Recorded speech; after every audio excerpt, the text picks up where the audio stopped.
स्वार्थी यानी कि स्वयं का अर्थ, जो इंसान स्वयं का अर्थ जानना चाहता है, जो खुद को समझना चाहता है। क्या वो इंसान आपकी नजर में गलत है?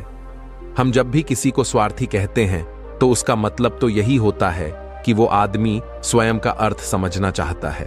तो फिर वो गलत कैसे हुआ? स्वार्थी शब्द दुनिया की नजर में, समाज की नजर में एक अलग ही नजरिया से समझा जाता है। अक्सर हम अपने आसपास से बहुत से लोगों को देखते हैं जो स्वभाव से बहुत अच्छे प्रतीत होते हैं, यानी कि सब लोगों की मदद करते हैं, सबसे अच्छा व्यवहार रखते हैं।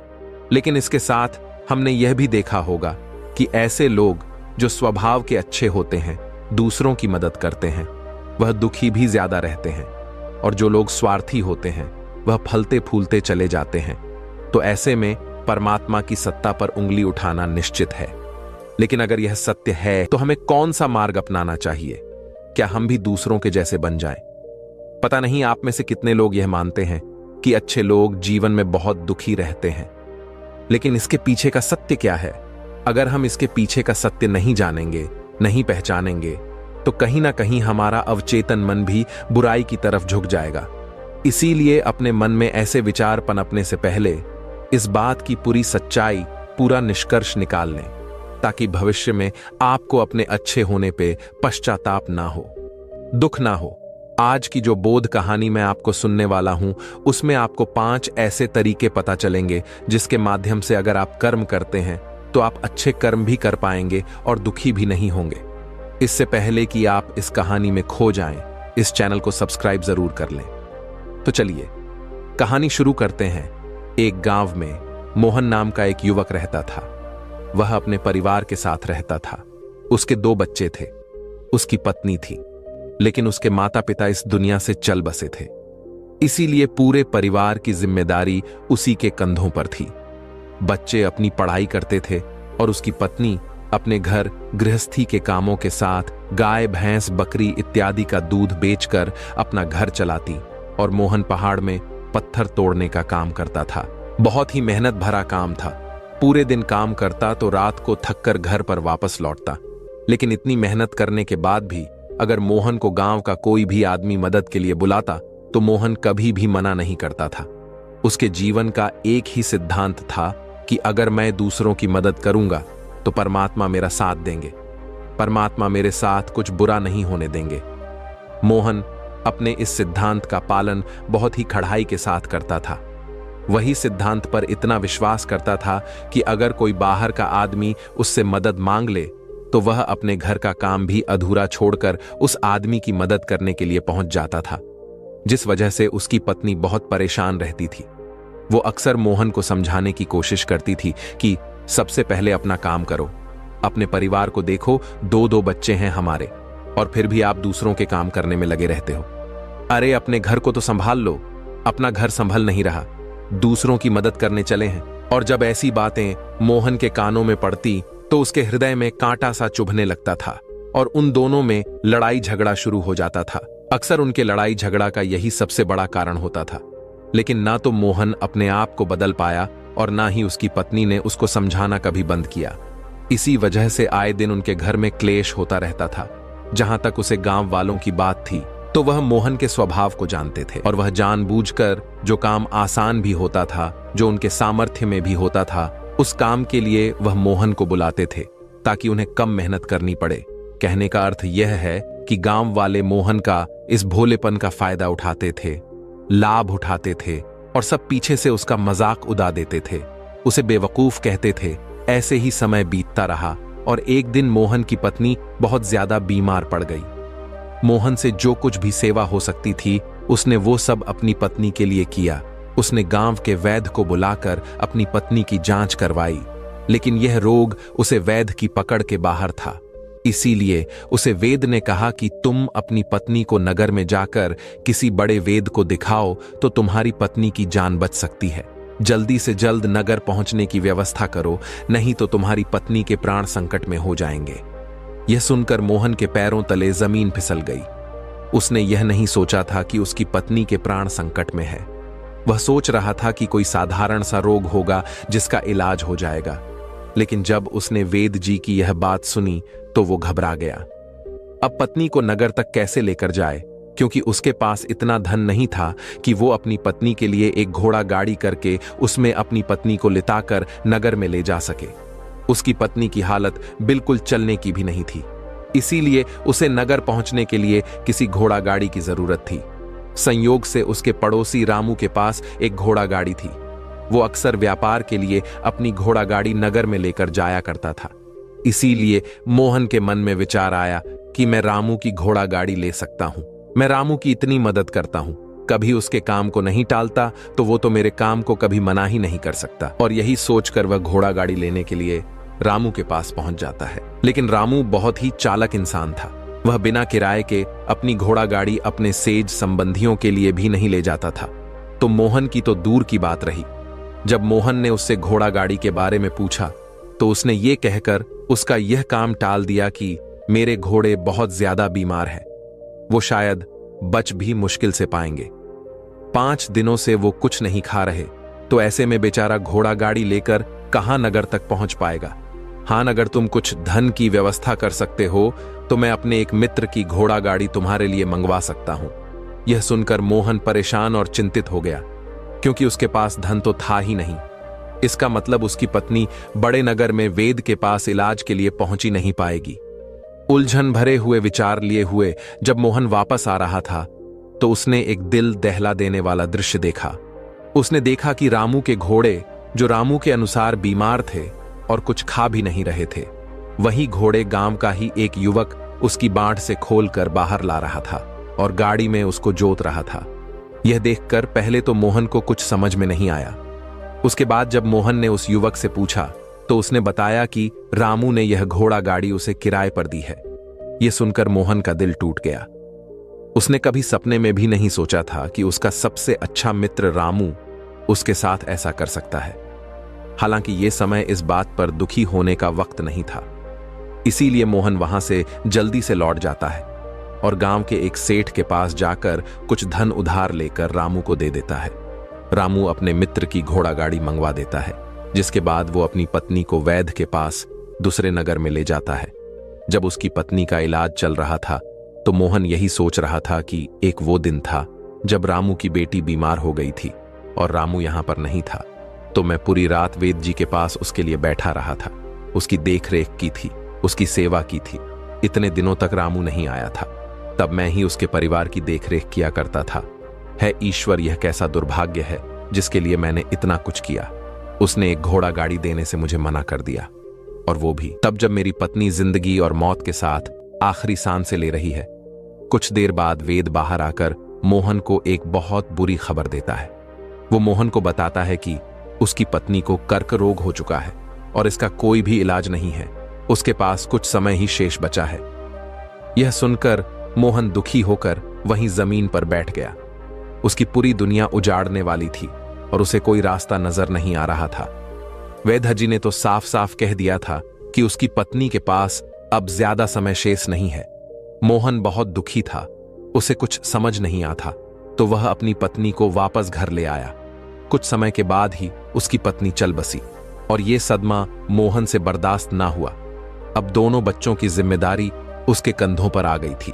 लेकिन यहां पर मोहन के सारे सिद्धांत टूट चुके थे, उसके सारे भ्रम खत्म हो चुके थे।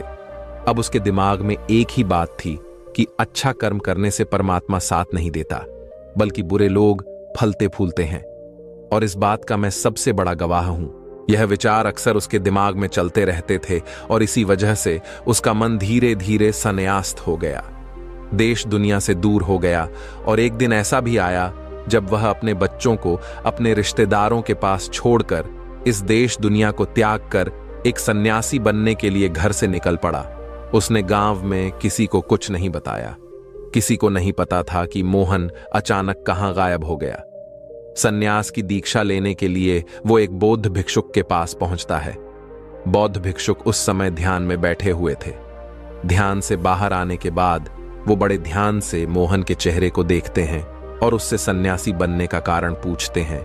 इस पर मोहन उन्हें अपनी पूरी आप बीती सुना देता है और कहता है कि है मुनिवर, इस दुनिया से मुझे कुछ भी हासिल नहीं हुआ। मेरा इस दुनिया से विरक्त हो चुका है। जब अपने दोस्तों ने ही मेरा साथ नहीं दिया तो इस दुनिया में रहने का क्या मतलब, और इसी वजह से मैं सन्यासी बनना चाहता हूं।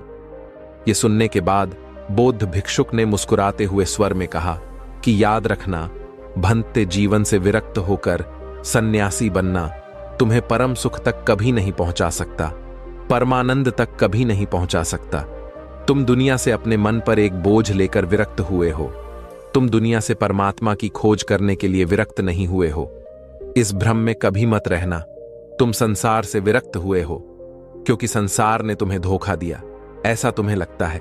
इसीलिए तुम परमात्मा पे कभी विश्वास नहीं कर पाओगे और ना ही उन पर अपनी पूर्ण आस्था बना पाओगे।